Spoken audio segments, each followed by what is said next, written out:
Now, something I'm really looking forward to sharing with you. Many of you, of course, will remember Vera Lynn as more than just an immensely successful English singer. She was also a towering figure of strength and optimism and hope during the most testing times of the Second World War. We'll meet again, don't know where, don't know when, but I know we'll meet again some sunny day. As you know, Dame Vera Lynn died yesterday at the age of 103. It's a very sad passing, but I want to share with you, through the experiences of Australian singer Sylvia Raye, just a little about Dame Vera's connection to Australia and her generosity. Sylvia Raye, thanks so much for joining us. So I wonder if you can first off just tell me about Vera Lynn, what she meant to you and what she meant to people of your parents' generation. Well, she certainly meant a lot to my dad, I know that. I was actually born in England, and we came out to Australia in 1949. And all through my childhood, my dad used to say to me, you know who won the war? Vera Lynn. Without her songs and her encouragement to keep going, he said we probably would have given up. He just absolutely adored her. And he also had all her records. And little did he know that down the track he would meet her one day through me.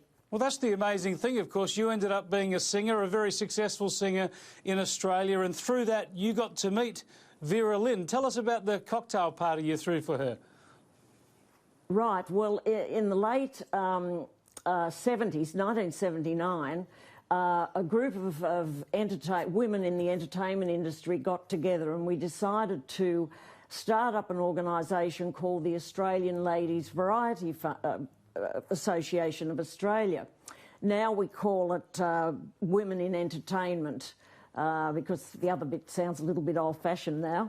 But anyway, we formed this organisation, and our president at the time was a comedian called Tony Stevens. And Tony said to me, you know, Dame Vera Lynn has agreed to be patron of our new organisation, because in the UK she was actually a patron of a similar organisation there, and in those days she was also coming to Australia to entertain here in the clubs. So she was coming out here in February 1980, and Tony said to me, you know what would be fabulous if we could have a cocktail party at your home. As you can see, I've got a bar, and we'll have all the women there, and we will do this in honour of Dame Vera Lynn. Of course, she was only Vera Lynn then. So anyway, she came here to the house. I had about 80 women and here on the day, and it was quite funny because I knew someone who was the head of a liquor company, and he said, I'll send out 2 waiters, and he said, I'll supply you with Harvey Wallbangers all day. Now, most people today probably don't even know. Most people today probably don't even know what a Harvey Wallbanger was. It was gin and Galliano and pineapple juice and goodness knows what else. Anyway, Vera came here, and it was a fabulous day. It was just an absolutely stunning day. And someone mentioned to her that my family came from the UK. So I told her the story about how much my dad loved her. And she said, does your mum and dad live very far away from here? And I said, no, about 10 minutes away. She said, well, I was just about to leave, but she said, I would love to meet them. Ring them up and tell them to get here. So I called my dad, who was sitting by the phone waiting for me to ring and tell him what a fabulous day I'd had. And when I said to him, Dad, guess who wants to meet you? Vera Lynn. He started sobbing, and he cried and he cried and he cried. And I said, Dad, please just hop in the car and get over here. I live in a cul-de-sac, and there was no room to park, so they had to walk up the cul-de-sac. And as he was walking up, he started to run, and he had his arms outstretched, and he's going, Vera, Vera, Vera.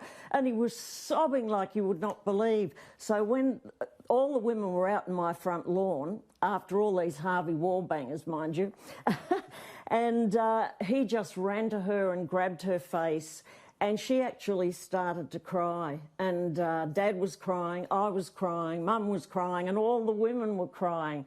And it was just a very special moment in my life. And he said to me, you know, this is the best day I've ever had in my entire life.